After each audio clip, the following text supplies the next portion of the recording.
Assalomu alaykum qadrli tomoshabinlar. Kanalimizga xush kelibsiz. Bugungi videomizda har biringizni bevosita qiynayotgan, har bir uy xo'jaligining byudjetiga ta'sir qiladigan juda muhim mavzuga to'xtalamiz. Ayniqsa, hurmatli nafaqaxo'rlarimiz uchun bu mavzu yanada dolzarb. Gap nimada ekanligini hozir aytaman. Sizni aynan gaz uchun kompensatsiya masalasi qiziqtirsa, ayniqsa pensiya yoshidagi fuqarolar uchun ajratilgan imtiyozlar haqida bilishni istasangiz, demak siz to'g'ri joydasiz. Bu mavzu shunchaki muhim emas, balki hayotiy ahamiyatga ega. Chunki ko'pchilik qish oylarida gaz uchun to'lovlarni amalga oshirishda jiddiy qiyinchiliklarga duch kelmoqda. Va mana bu muammoga davlatimiz tomonidan qilingan yangi yechim haqida gaplashamiz. Bu nafaqat yangilik, balki nafaqaxo'rlarimizga ko'rsatilgan katta yordamdir. Shuning uchun iltimos videoni oxirigacha diqqat bilan tomosha qiling va hoziroq kanalimizga obuna bo'lishni, ushbu videoga esa like bosishni unutmang. Chunki sizning yordamingiz bilan bu muhim ma'lumot ko'proq insonga yetib boradi va ular ham o'z huquqlarini bilib olishadi. Aziz do'stlar, barchamiz yaxshi bilamizki, oxirgi yillarda energiya resurslari, xususan tabiiy gaz narxlari sezilarli darajada o'zgardi. Bu o'zgarishlar ayniqsa nafaqaxo'rlarimizning oila byudjetiga salbiy ta'sir ko'rsatdi. Avvalgi tizimda ham ijtimoiy himoyaga muhtoj qatlamlar uchun ma'lum imtiyozlar mavjud edi. Biroq ular aksariyat hollarda umumiy kommunal to'lovlarni qamrab olar yoki gaz uchun alohida sezilarli kompensatsiya mexanizmi yetarli darajada ishlamas edi. Ko'pincha bu imtiyozlar juda murakkab byurokratik jarayonlar orqali amalga oshirilar. Hujjat yig'ish, bir eshikdan ikkinchisiga yugurish uzoq va zerikarli bo'lib, ko'p vaqt va kuch talab qilar edi. Natijada ko'plab nafaqaxo'rlar bu imtiyozlardan foydalanishga harakat qilishsa-da, ba'zida ularni qo'lga kiritishdan voz kechishga majbur bo'lishardi. Misol uchun, bir vaqtlar gaz narxi nisbatan past bo'lganida kompensatsiya miqdori ham unchalik sezilarli emas edi. Shuning uchun ko'pchilik uni olishga urinib ham o'tirmasdi. Ammo vaqt o'tishi bilan narxlar oshdi va mavjud imtiyozlar, agar mavjud bo'lsa ham, endi yetarli bo'lmay qoldi. Endi esa vaziyat tubdan o'zgardi. Davlatimiz tomonidan nafaqaxo'rlarimizning qishki gaz to'lovlari bo'yicha og'irni yengillatish maqsadida maxsus gaz kompensatsiyasi tizimi rasman tasdiqlandi. Bu shunchaki og'zaki va'da emas, balki tegishli qarorlar bilan mustahkamlangan, aniq mexanizmga ega bo'lgan amaliy yordamdir. Ushbu yangi tizimning asosiy maqsadi nafaqaxo'rlarimizning gaz xarajatlarini qoplashga yordam berish, ularning turmush farovonligini oshirish va ijtimoiy himoyasini kuchaytirishdir. Bu kompensatsiya endi mavjud imtiyozlarga qo'shimcha ravishda aynan gaz uchun ajratiladi va uning miqdori oldingidan ancha sezilarli bo'lishi kutilmoqda. Eng muhimi, bu yangi tizim orqali kompensatsiyani olish jarayonini iloji boricha soddalashtirish, nafaqaxo'rlarga ortiqcha ovoragarchilik tug'dirmaslikka harakat qilinmoqda. Ya'ni, endi avvalgi murakkabliklar va byurokratik to'siqlar ancha kamayadi degan umiddamiz. Bu chora ayniqsa qishning sovuq kunlarida uyini issiq tutish uchun gaz sarflaydigan, lekin pensiyasi faqatgina minimal ehtiyojlarni qoplaydigan keksalarimiz uchun haqiqiy yordam bo'ladi. Bu o'zgarish nafaqat moliyaviy yengillik, balki davlatning o'z fuqarolariga g'amxo'rligining yaqqol ifodasidir. Shunday qilib, eslab qoling, eski tizimning kamchiliklari bartaraf etilmoqda va yangi samaraliroq nafaqaxo'rlar uchun do'stona mexanizm joriy etilmoqda. Endi esa eng muhim qismga o'tamiz. Bu kompensatsiya haqida nimalarni bilishingiz kerak? Kimlar uchun bu muhim va kimlar uchun unchalik emas? Bu kompensatsiya birinchi navbatda aholining eng himoyaga muhtoj qatlami, ya'ni nafaqaxo'rlar uchun mo'ljallangan. Bu yerda asosan keksalik nafaqasi oluvchilar, nogironligi bo'lgan shaxslar uchun nafaqa oluvchilar, boquvchisini yo'qotgan oila a'zolari uchun nafaqa oluvchilar nazarda tutiladi. Demak, agar siz yuqorida sanab o'tilgan toifalardan biriga mansub bo'lsangiz, bu ma'lumot siz uchun juda muhimdir. Kimlar bu kompensatsiyadan foydalanishi kerak? Birinchi navbatda albatta pensiya oluvchilar. Agar sizning yoshingiz pensiya yoshiga yetgan bo'lsa va davlatdan pensiya olsangiz, siz bevosita bu kompensatsiyaga da'vogar hisoblanasiz. Ikkinchidan, nogironligi bo'lgan shaxslar, ular ham ijtimoiy himoyaga muhtoj qatlam sifatida bu yordamdan foydalanish huquqiga ega. Uchinchidan, boquvchisini yo'qotgan oilalar. Ular ham ushbu kompensatsiya dasturiga kiritiladi. Endi esa kimlar bu haqida unchalik tashvishlanishi shart emasligi haqida. Agar siz mehnatga layoqatli yoshda bo'lib, ish haqi yoki boshqa daromad manbaiga ega bo'lsangiz va pensiya olmasangiz, ushbu maxsus gaz kompensatsiyasi sizga taalluqli emas. Chunki bu chora aynan nafaqaxo'rlar va ijtimoiy himoyaga muhtojlarga qaratilgan. Albatta, umumiy kommunal to'lovlar uchun boshqa turdagi imtiyozlar yoki subsidiya dasturlari mavjud bo'lishi mumkin. Ammo biz hozir gapirayotgan gaz kompensatsiyasi aynan pensiya oluvchilar uchun. Keling, bir nechta real hayotiy misollarni ko'rib chiqaylik. Raqamlar bilan birga bu qanday ishlashini yaxshiroq tushunishingiz uchun. Birinchi misol, Oysha buvi 72 yoshda. U yolg'iz yashaydi va oylik pensiyasi 20.200.000 so'm. Qish oylarida uning uyini isitish uchun o'rtacha 320 kub metr gaz sarflanadi. Hozirgi kunda 1 kub metr gaz narxi masalan 30.000 so'm deb hisoblasak, Oysha buvi oyiga faqat gaz uchun taxminan 2.500 so'm, 320-600 to'lashi kerak. Bu uning pensiyasining qariyb 19%ni tashkil qiladi. Bu esa uning uchun katta yuk. Yangi kompensatsiya mexanizmi orqali, masalan, uning gaz xarajatlarining ma'lum bir qismi, deylik o'tmadan negativ foizi qoplanishi mumkin. Agar o'tim foiz qoplansa, u olin taqashmil 2.500 so'm iqtisod qiladi. Bu pul uning dorilarga yoki oziq-ovqatga sarflashi mumkin bo'lgan mablag'i. Bu juda katta yordamdir. Ikkinchi misol, Ahmad aka olin taqash yoshda. U nogironligi bo'lgan rafiqasi bilan 2 xonali kvartirada yashaydi. Ularning umumiy pensiyasi 2.500.000 so'm atrofida. Ular qishda uyini yaxshi isitishga majbur, chunki rafiqasining sog'lig'i talab qiladi. Ular oyga o'rtacha 500 kub metr gaz sarflaydi. Bu ularga oyga 225.000 so'm 546 betimga tushadi. Bu ularning umumiy pensiyasining taxminan 13%. Agar bu oila uchun kompensatsiya ertalab 34% tashkil etsa, ular oyiga 700 so'm atrofida mablag'ni tejashadi. Bu pul ularning davolanish xarajatlariga juda katta yordam bo'ladi. Bu yerda e'tibor berish kerakki, agar oilada bir nechta nafaqaxo'r bo'lsa, ularga qanday hisoblanishi masalasi ham muhimdir. Yangi qoidalar doirasida bu jihatlar aniqlashtiriladi. Ba'zi holatlarda har bir nafaqaxo'r uchun alohida yoki uy xo'jaligi uchun umumiy miqdorda kompensatsiya ajratilishi mumkin. Bu tafsilotlar hujjatlarda ko'rsatiladi. 3-misol. Farhod amaki 75 yoshda qishloqda yashaydi. Uning uyga markazlashgan gaz tarmog'i ulanmagan, shuning uchun u uyini isitish uchun gaz ballonlaridan foydalandi. U har oyda 2-3 ta gaz ballonini sotib oladi. Bir gaz balloni narxi aytaylik 10.000 so'm. U oyga o'rtacha 2.000 so'm 3 xil 10.000 gaz ballonlariga sarflaydi. Bu kompensatsiya aynan markazlashgan gaz tarmog'iga ulangan xonadonlar uchunmi yoki gaz ballonlaridan foydalanuvchilar uchun hammi degan savol tug'iladi. Yangi qarorda bu jihat ham aniq belgilanishi kerak. Agar kompensatsiya faqat hisoblagich orqali yetkazib beriladigan gaz uchun bo'lsa, Farhod amaki kabi keksalar bundan foydalana olmaydi. Ammo agar kompensatsiya gaz uchun xarajatlarni qoplash sifatida keng ma'noda tushunilsa, u holda gaz balloni xarajatlari ham qoplovchi bo'lishi mumkin. Bu juda muhim nuans bo'lib, tegishli idoralardan aniqlashtirishni talab qiladi.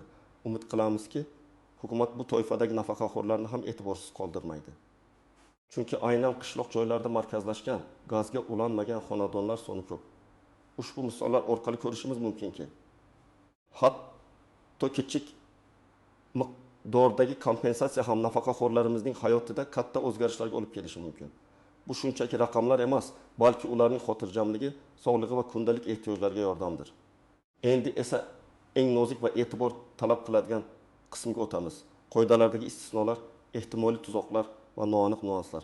Chunki har qanday yangi tizimda qanchalik yaxshi niyat bilan yaratilgan bo'lmasin, ba'zi tushunmovchiliklar yoki qo'shimcha savollar paydo bo'lishi tabiiy. Birinchi istisno ko'chmas mulkka egalik. Ba'zi nafaqaxo'rlar bir nechta ko'chmas mulkka ega bo'lishi mumkin. Masalan, o'zlari yashaydigan uy va qishloqda bog' uyi. Bunday holatda kompensatsiya faqat doimiy yashash joyi bo'lgan, ro'yxatdan o'tgan manzil bo'yicha beriladi. Ya'ni agar siz ikkinchi uyingizda ham gazdan foydalansangiz, bu uchun alohida kompensatsiya berilmaydi. Bu qoidaning asosiy sababi ijtimoiy yordamni aniq muhtojlarga yo'naltirish va mablag'larni samarali ishlatishdir. Agar sizning nomingizda bir nechta gaz hisoblagichlari mavjud bo'lsa ham, faqat birinchi ro'yxatdan o'tgan manzilingiz bo'yicha kompensatsiya hisoblanadi. Ikkinchi istisno, oila a'zolarining daromadi. Ba'zi holatlarda nafaqaxo'rlar o'zlari bilan birga yashaydigan, yuqori daromadga ega bo'lgan voyaga yetgan farzandlari yoki boshqa qarindoshlari bilan bir uy xo'jaligini tashkil qilishi mumkin. Bunday vaziyatda uy xo'jaligining umumiy daromadi ma'lum bir chegaradan oshsa, kompensatsiya miqdori kamayishi yoki umuman berilmasligi mumkin. Bu ijtimoiy adolat tamoyili bo'lib, asosan eng muhtojlarga yordam berishga qaratilgan. Masalan, agar nafaqaxo'rning o'zi pensiya oluvchi bo'lsa-yu, lekin uning bilan birga yashaydigan o'g'li yuqori daromadli ishda ishlasa va uy xo'jaligining jon boshiga to'g'ri keladigan daromadi davlat tomonidan belgilangan minimal iste'mol xarajatlarining sezilarli darajada yuqori bo'lsa, kompensatsiya dasturidan voz kechilishi mumkin. Bu har bir holatda individual baholanadi va tegishli idoralar tomonidan tekshiriladi. Uchinchi istisno vaqtinchalik yashovchilar. Agar sizda vaqtinchalik ro'yxatdan o'tish propiska mavjud bo'lsa yoki siz ijarada yashayotgan bo'lsangiz, kompensatsiya olish masalasi murakkablashishi mumkin. Odatda kompensatsiya doimiy ro'yxatdan o'tgan va gaz shartnomasi o'z nomiga rasmiylashtirilgan shaxslarga beriladi. Agar siz ijarada yashayotgan bo'lsangiz, gaz shartnomasi uy egasining nomida bo'ladi va shuning uchun kompensatsiya olish huquqi uy egasiga o'tadi. Bunday holatlarda ijara shartnomangizda gaz to'lovlari va kompensatsiya masalalarini aniq belgilab olishingiz tavsiya etiladi. Endi esa ehtimoliy tuzoqlar va ulardan qanday qochish kerakligi haqida. Birinchi tuzoq: hujjatlarni noto'g'ri taqdim etish yoki muddatlarni o'tkazib yuborish. Kompensatsiyani olish uchun talab qilinadigan barcha hujjatlar to'liq va to'g'ri bo'lishi shart. Har qanday xato yoki kamchilik arizani rad etishga yoki jarayonni cho'zishga olib kelishi mumkin. Shuningdek, arizalarni qabul qilishning belgilangan muddatlari bo'lishi mumkin. Bu muddatlarni o'tkazib yubormaslik juda muhim.